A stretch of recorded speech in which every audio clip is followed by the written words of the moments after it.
Akuntansi biaya tenaga kerja. Pengertian biaya tenaga kerja.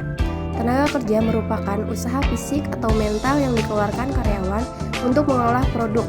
Biaya tenaga kerja adalah harga yang dibebankan untuk penggunaan tenaga kerja manusia. Pengolahan menurut fungsi pokok dalam organisasi perusahaan. A. Biaya tenaga kerja produksi. 1. Gaji karyawan pabrik. 2. Biaya kesejahteraan karyawan pabrik. 3. Upah lembur karyawan pabrik. 4. Upah mandor pabrik. 5. Gaji manajer pabrik. B. Biaya tenaga kerja pemasaran, yaitu 1. Upah karyawan pemasaran. 2. Biaya kesejahteraan karyawan pemasaran. 3. Biaya komisi pramuniagaan. 4. Gaji manajer pemasaran. C. Bagian tenaga kerja administrasi dan umum, yaitu gaji karyawan bagian akuntansi, gaji karyawan bagian personalia, gaji karyawan bagian sekretaria, biaya kesejahteraan karyawan bagian akuntansi, biaya kesejahteraan karyawan bagian personalia, biaya kesejahteraan karyawan bagian sekretariat. Penggolongan menurut kegiatan departemen-departemen dalam perusahaan. Departemen produksi, suatu perusahaan kertas terdiri dari 3 departemen, yaitu bagian pulp, bagian kertas, dan bagian penyimpanan. Departemen-departemen non-produksi dapat digolongkan menjadi biaya tenaga kerja bagian akuntansi, biaya tenaga kerja bagian personalia, dan lain sebagainya. Penggolongan menurut jenis pekerjaan. Misalnya dalam suatu departemen produksi tenaga kerja digolongkan operator upah mandor, nyeli, upah penyelia. Penggolongan biaya tenaga kerja semacam ini digunakan sebagai dasar penetapan definisi upah standar. Penggolongan menurut hubungan A dengan produk. Unsur upah tenaga kerja langsung biaya diperlukan sebagai biaya tenaga kerja langsung dan diperhitungkan langsung sebagai unsur biaya produksi. Upah tenaga kerja tidak langsung ini disebut biaya tenaga kerja tetap langsung dan merupakan unsur biaya overhead pabrik. Akuntansi biaya tenaga kerja. Biaya tenaga kerja dapat dibagi dalam 3 golongan besar, yaitu gaji dan upah reguler, yaitu jumlah gaji dan upah brutal dikurangi dengan potong-potongan seperti pajak, penghasilan karyawan, dan biaya asuransi hari tua, per lembur, biaya yang berhubungan dengan tenaga kerja. Gaji dan upah. Ada berapa macam cara perhitungan upah karyawan dalam perusahaan?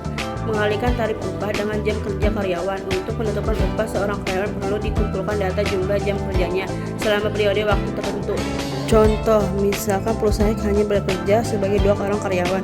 Saremedian Liana Sari berdasarkan kartu hadi minggu pertama bulan April 20 kali. Bagian pembuat data gaji dan upah pembuat data gaji dan upah untuk periode bersangkutan. Menurut kartu hadi, Karyanisa Remedian bekerja seminggu sebanyak 40 jam dengan upah per jam 1.000. Sedangkan karyawan Liana Sari selama periode sama bekerja 80 jam dengan tarif upah 790 jam. Menurut kartu jam kerja menggunakan jam hadi masing-masing karyawan tersebut disajikan dalam beragam. Selanjutnya, penggunaan waktu kerja antara Risa Rimendi dan Eliana Sari. Untuk pesanan 103, Risa Rimendi 15 jam dan Eliana Sari 20 jam. Untuk pesanan 188, Risa Rimendi 20 jam dan Eliana Sari 10 jam. Untuk menunggu persiapan pekerja, Risa Rimendi 5 jam dan Eliana Sari 10 jam. Totalnya, Risa Rimendi 40 jam dan Eliana Sari 40 jam. Upah yang harus dibayarkan keduanya yaitu Risa Rimendi 40.000 dan Eliana Sari 30.000. Distribusi biaya tenaga kerja langsung antara Risa Rimendi dan Eliana Sari dibebankan sebagai biaya tenaga kerja langsung. Pesanan 103, Risa Rimendi mendapatkan 15.000 dan Eliana Sari mendapatkan 15.000.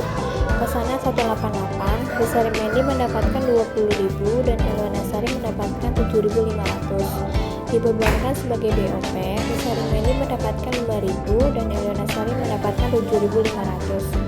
Jumlah upah mingguan pertama bulan April 19 dikali 1, Risa Rimendi mendapatkan 40.000 dan Eliana Sari mendapatkan 30.000. Lalu jumlah upah bersih yang diterima keduanya,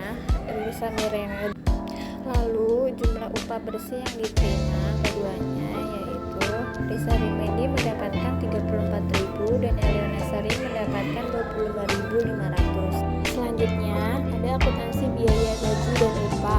Tahap pertama, berdasarkan atas rekapitulasi kalkulasi gaji dan upah, bagian akuntansi kemudian membuat jurnal distribusi gaji dan upah sebagai berikut.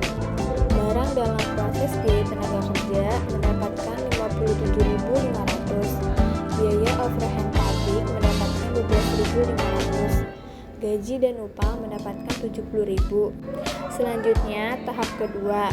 Atas dasar bukti kas keluar, bagian akuntansi membuat jurnal sebagai berikut. Gaji dan upah mendapatkan 70.000, upah PPh karyawan mendapatkan 10.500, dan utang gaji dan upah mendapatkan 59.500. Selanjutnya akuntansi biaya gaji dan upah tahap 3. Atas dasar daftar gaji dan upah yang telah ditandatangani karyawan sebagai bukti telah dibayarkannya upah karyawan, bagian akuntansi membuat jurnal sebagai berikut. Utang gaji dan upah 59.500 dan kas 59.500. Tahap keempat, penyetoran PPh karyawan ke kas negara di jurnal oleh bagian akuntansi sebagai berikut. Utang PPh karyawan 10.500 dan kas 10.500. Selanjutnya ada akuntansi biaya gaji dan upah. Insentif. Dalam hubungannya dengan gaji dan upah, perusahaan memberikan insentif kepada karyawan agar dapat bekerja lebih baik. Ada beberapa cara pemberian insentif.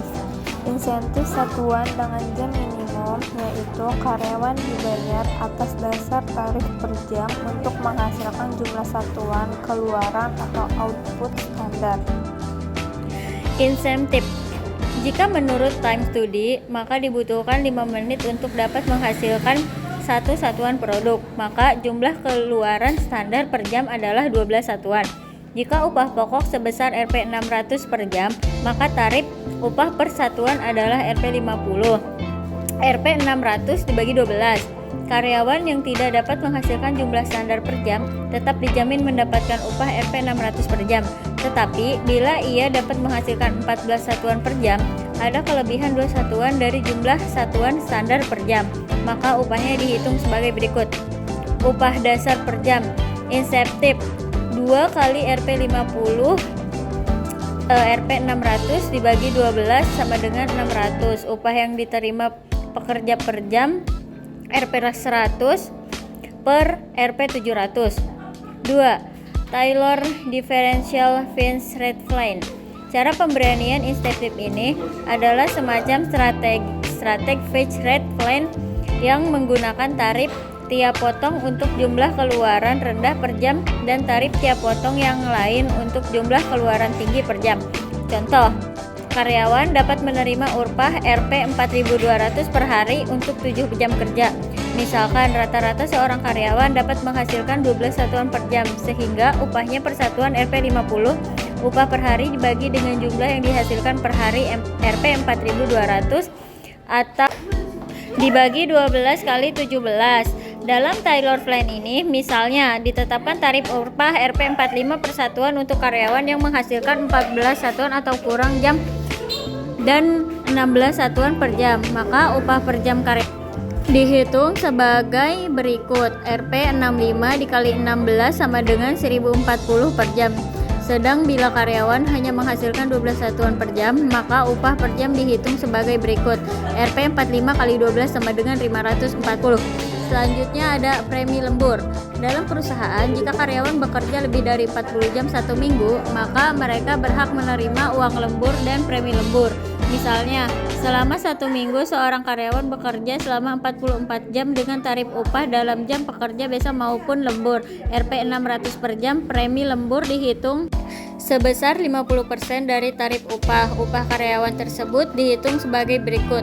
Jam biasa 40 kali Rp 600 sama dengan 24.000. Lembur 4 kali Rp 600 sama dengan 2.400. Premi lembur 4 kali Rp 300 sama dengan Rp 1.200. Jumlah upah karyawan Rp 27.600. Selanjutnya biaya-biaya yang berhubungan dengan tenaga kerja.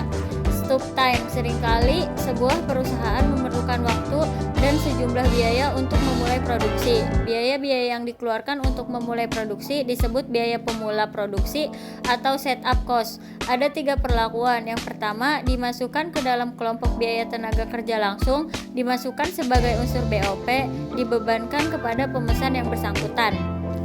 Waktu menganggur atau idle time. Dalam mengolah produk seringkali terjadi hambatan, kerusakan mesin atau kekurangan bahan sehingga menimbulkan waktu yang menganggur bagi karyawan. Biaya yang dikeluarkan selama waktu menganggur ini diperlukan sebagai unsur biaya overhead pabrik. Misal, seorang karyawan harus bekerja selama 40 jam per minggu. Upahnya Rp 600 per jam. Dari 40 jam kerja tersebut, misalnya 10 jamnya adalah waktu menganggur dan sisanya untuk mengerjakan pesanan, maka jurnal untuk mencatat biaya tenaga kerja adalah barang dalam proses atau BTKL Rp 800.000, biaya overhead pabrik sesungguhnya Rp 6.000, gaji dan upah Rp 24.000.